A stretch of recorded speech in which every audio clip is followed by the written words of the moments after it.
What's up, boys, and welcome back to the vlog. And as you see today, I got a Z4 and a Supra side by side. So today we're gonna do a comparison, which I haven't done enough and I wanna do more comparisons of specific cars that are kind of alike. And I thought these two cars would be absolutely perfect next to each other. So it's a nice 52-degree fall day with a little bit of wind. And we're gonna enjoy the comparison of both these cars. We're gonna drive both of them. We're gonna go through both of them. As you know, they both have a B58, although one is a Toyota and one is a BMW. Really interesting, really weird, but we're gonna go through it. I think they're both 2022s, if I'm not mistaken. I think that's a 22 Z4, that's a 22 Supra, and essentially the same exact car, but let's see if there's some differences. All right, for starters, let's just start both of them.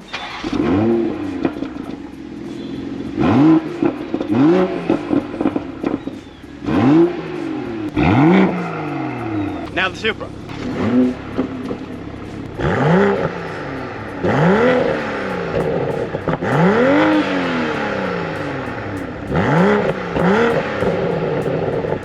I think the Z4 is louder, but I'm not 100% sure. They both sound really sick and they both sound pretty damn similar because, you know, they're B58s. I don't want to repeat that 100 times in this video, but like, it's kind of hard not to. They're both the same car. So, but I will say, I think the Z4 is louder. I don't know. All right, so let's go around with the looks of the car. The wheelbase is pretty much the same. I think the Supra is slightly longer and it is slightly shorter, but the wheelbase is essentially the exact same. And obviously the cars look pretty much completely different, but they perform the exact same. They both have about 335 or so horsepower. This is more of like almost like a hatchback when you open it up, and this is more of a standard coupe trunk. So it is, like I said, they do have some differences here and there, but for the most part, kind of the same. So now we go into looks of the interior. We haven't been in the interior of any of these cars yet. In this one, you have nice red seats. I think magma red, I think, is the color they go with. I forget the exact color, but here's your standard BMW interior for 2022. Very small car, obviously. No seats in the back. Obviously, it's just a two-seater. And great one-piece performance seats. They're really comfortable, really plush. One thing I will say is no carbon fiber in this car. Now we're gonna go to the Supra, and let me show you. All right. Standard one piece. You guys have seen this on the channel before. Fairly similar to the Beamer, but not the exact same, so I give it credit on that. Let's step inside. Paddle shifters, pretty much the same. The display, Toyota, thank you. We have something different. Screen, of course they make it slightly different, but guess what? It's pretty much the same thing. Shifter, same thing. The only difference is they added a newer one on that one, because if you had like a 2020 or 2019 BMW, these were the shifters back then. But pretty much the exact same thing. The only difference is this one has carbon. Same dual climate, everything pretty much the same. Now, here's what I'm noticing that I've been back and forth from each car. The Supra is actually taller than the Z4. Fun fact, from the outside, the Supra looks shorter. On the inside, it's actually taller. I have more headspace. As you saw in the Z4, there was no pass-through to the trunk. Here, because it's almost like a hatchback, sportback, you have a pure open area to your like hatch or trunk. So this car definitely feels more open than the Z4. I do appreciate that. And now the Z4 has Harman Kardon, and then the Supra has JBL. So there are some differences. Toyota definitely did add some of their stuff in here. The problem is it's still basically a BMW. It still has a BMW chime. See what I'm saying? We're back in a Supra a year later. Does that mean I should buy it or what? I don't know, but we're back in a Supra. So let's have some fun. A little bit of pops and bangs today. Let's just enjoy it. Back, God, I missed this car. I missed driving this car so much. God, this car was so much fun to drive. Oh, God. I just forgot how fun it was to drive this car. Window down.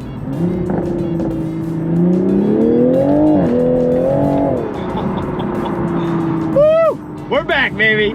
All right, so I elected to do the Supra first because I kind of already know how it feels, but I really wanted to catch a grasp of the car again because it's been a while since I've driven it. So I wanted to see how it feels before I get into a new Z4 because I don't have a comparison with that yet. My God. This thing is so fast. A little bit of burbles.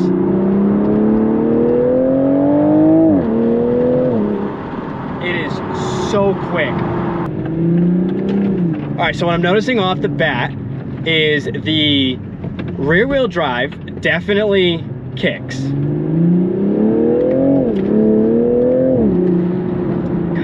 That DCT is aggressive. All right, cool. So there's no, I don't think there's any other mode. I think that's the only mode we have. Is just sport or normal, which is kind of odd. Would have thought we'd have more in the Supra. I turned traction control off. I'm so fucking scared right now! Let's do a pull. Oh my God. Oh my God. Woo! Woo! I'm tail whipping. Oh my God, I didn't even try. I didn't, oh my God. Woo! Woo! Damn! I don't know if the camera caught that, but I was tail whipping. Woo! I needed to gain traction on that. All right, so traction control off will definitely tail whip. I mean, my God. So I'm gonna do another pull. I'm gonna try to go a little lighter.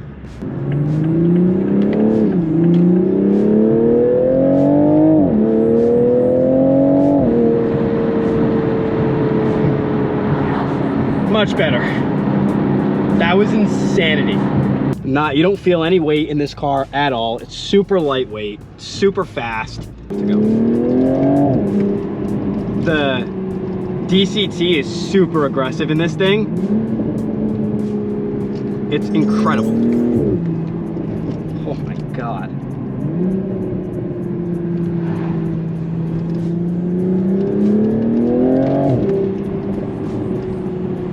Woo!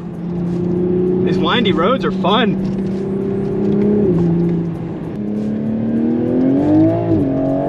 Oh my God. The instant power is incredible. Like, just watch. All right, so see how it doesn't allow me? Now it allows me to go first. Watch the instant power. Oh my God. It's 330 horsepower, dude. It's not even anything crazy. I've driven cars with over 500. This thing at 330 does this? Every time I drive it, it shocks me. It shocks me. Single-handedly, it's one of the best cars I've ever driven. It is one of the best cars. I think the weight to power ratio is just it's perfect. So let's see if it, so like 22 miles an hour.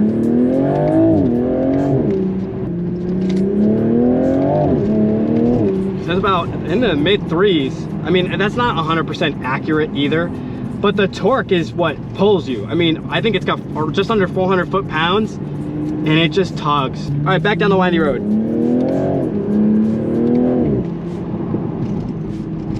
That's the comparison right there. We're gonna have to compare what that instant power feels like compared to the Supra, and kind of like how it handles. Like, this car like handles pretty well, but you can tell it kind of, it loses control a little bit. It loses grip. I think that rear wheel drive definitely does it for you.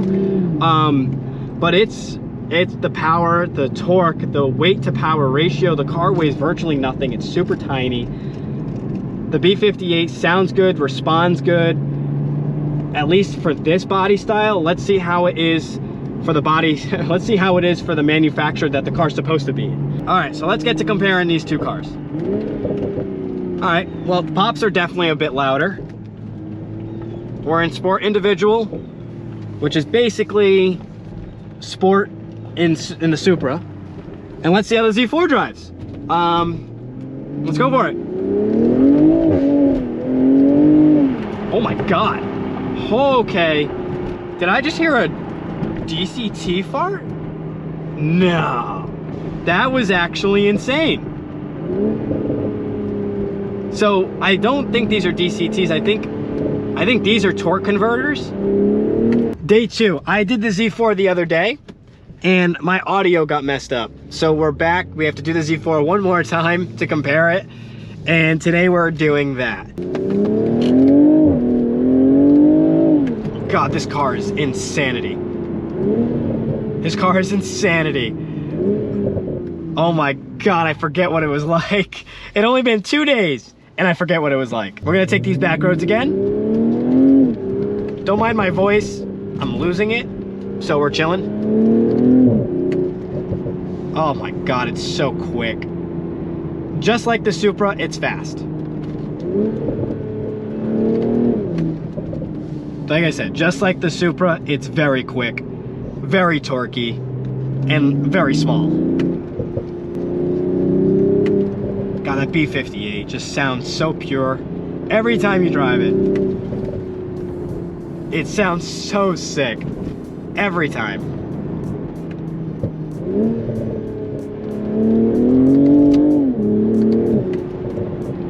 God, that, I mean, it takes off. Holy cow, dude. It's just insanity. Trying to find the words. Trying to find the words for a car this small but this powerful is crazy, because it tugs corners, which is one thing that the Supra didn't do. The Supra did not tug corners. This thing handles way better than the Supra. The Supra is what I call more chaotic fun, and this is more controlled daily fun. I mean, it is. Watch how it just hooks this corner. I mean, that is perfect. That is perfect. Whew. These back roads are really exhilarating. That is crazy. That is actually crazy. The Supra is definitely more chaotic. This car is way more controlled, but it's still fast and very powerful. Let's see if this car... Yeah, this car is way more controlled. Way more controlled. It spins out a little bit, but not like the Supra did. I mean, the Supra was just spinning. I could turn traction control off.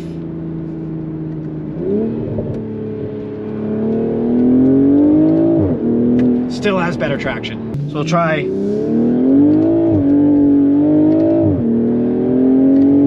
So it still tail whips a little bit, but it still has traction. It doesn't do what the Supra was outrageously chaotic. I mean, that thing was insane.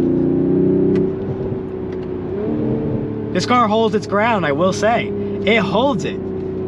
BMW handling, I should have known. Oh, good pop. Ooh, nice. BMW handling is like no other. Well, I would say like no other, but Porsche is a little bit better. All right, so overall, what car is better? That's tough. And are they the same? All right, so how well are these two cars? Well, I personally believe that the Z4 is better, in my opinion. I think the Z4 is a better car than the Supra. Even though I would buy the Supra over the Z4, I do still think the Z4 is a better driving experience because of the handling. I think the shorter base car and the handling is perfect, but that's only if you want a daily driver. If you want a chaotic car, you've got to go with the Supra. It's chaotic, it's fun, it's exhilarating, and it's something that I think most people would probably enjoy over having just a chill daily driver like this that you don't really modify. The Supra is a car you're going to modify, you're going to, you know, make it crazy in a drift car, track car, anything you want. This car is more of that really fast daily driver, clean car, has a couple pops and bangs, doesn't do anything crazy, but it's perfect. And that's kind of the difference between the two. They are pretty much the same exact car. The key difference is that this has better handling than the Supra, and it's slightly shorter. Other than that, they're the exact same car. And there you go. Toyota Supra, BMW Z4, the exact same car.